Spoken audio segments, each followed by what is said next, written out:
How's it going, folks? My name is Danpai, and today you're in for a treat. You're gonna learn about Monster Hunter. Monster Hunter is a series about you and 3 of your buddies killing big ass monsters. Now, I've been killing monsters in these games for a very, very long time, and I've got some favorites. And since Monster Hunter World is coming out, I thought you might like to hear about them. Have your own favorites? Let me know in the comments below.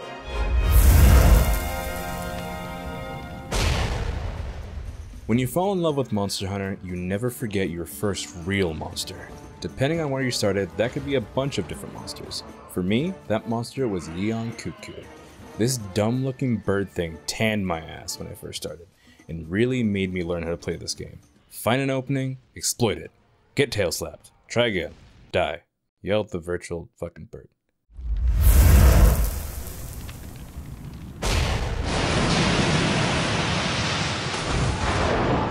The original hipster.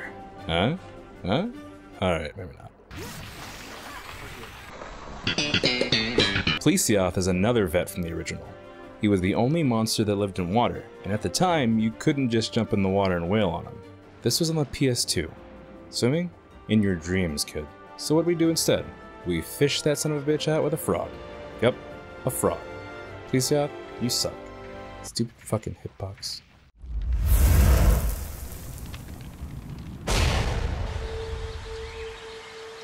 I have to admit, my first 3 choices are purely for the sake of nostalgia. I am 100% shamelessly admitting that. But at least for Khufu and Hip Daddy, I had legit reasons to put them on this list. Besarios, he's big, he's slow, he didn't do much. But I just love him. In a serious game about brutal, savage monsters, he's just a big, lazy rock that wants to sleep in the ground. Also, barrel rolls.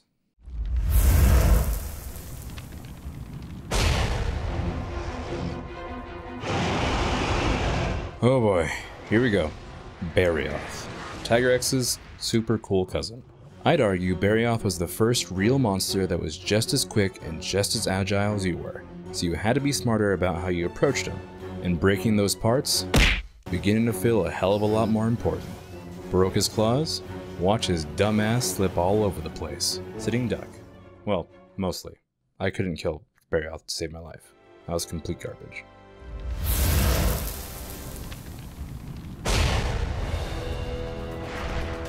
A recent addition to the series, but no less badass.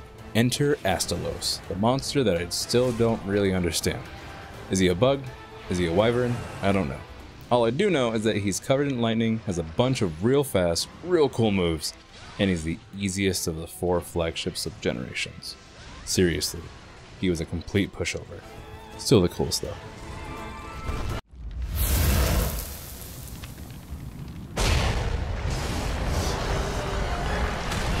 Top 5 time, and what kind of hunter would I be if Brachydios wasn't on this list? I mean, seriously, look at him. He's got green oven mitts on. He's a fucking idiot. While he wasn't the only brute wyvern introduced in the 3rd generation of Monster Hunter, he was, in my opinion, the real example of what that type could be. A T-Rex with hops, that also explodes, all over your face.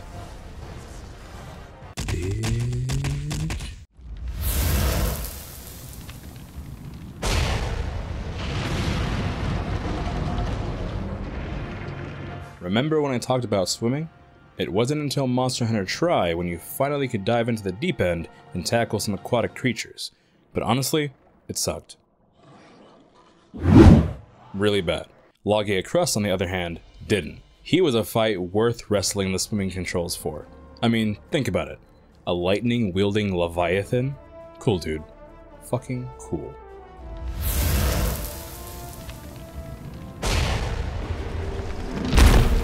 Here we are. We've finally arrived. Coming in at number 3, the Big Pickle. Now we both know how much I love Brachydios, but Devil Joe puts the brute in brutally fucking up your day, boy. It was at this moment that he knew. He fucked up. He was fast, deadly, and most importantly, random. You'd be fighting a Kuropeko, and out of nowhere comes fucking Jaws Leg Day edition. Kicks your ass from here to next Saturday, and you're just left there wondering what that cucumber was doing out in the forest.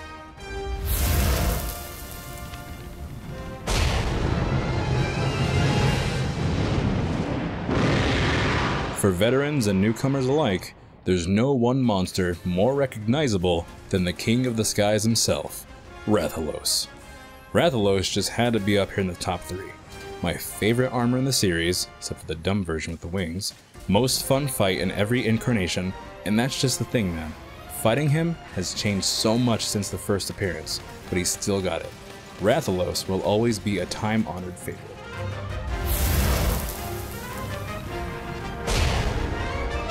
At long last, we reach the very end. Do you have any guesses? Who could it possibly be? I know what you're thinking. Kungalala. No, put that thing away. That son of a bitch threw poop. Poop, goddammit. No, the absolute king of monsters, in my opinion, is the one, the only, Lao Shan Lung. The original Elder Dragon. A monster so big, he can only fit in his own arena-like area. And above all else, the most boring fight in the series. Bar none. He just walks through the mountain path like he's late to a business meeting. You are a minor inconvenience at best, even if you're strong enough to kill him. And if you're not, he just gets bored and fucks off. Best monster. 10 out of 10. And that's my top 10 monsters in Monster Hunter. If you know nothing about the series and managed to get this far, I hope you learned a little something. And if you didn't, head on over to my Twitch channel. I'll be streaming for an entire 24 hours when Monster Hunter World releases. It's gonna be awesome, but only if you're there. And if you're not, it won't be. You wouldn't want that on your conscience, would ya? In any case, I want to thank my good friend Good Guy Ghastly for letting me upload this to his channel, and thank you for watching. I hope you enjoyed this video, and if you did, hit that like and subscribe button. Goodbye.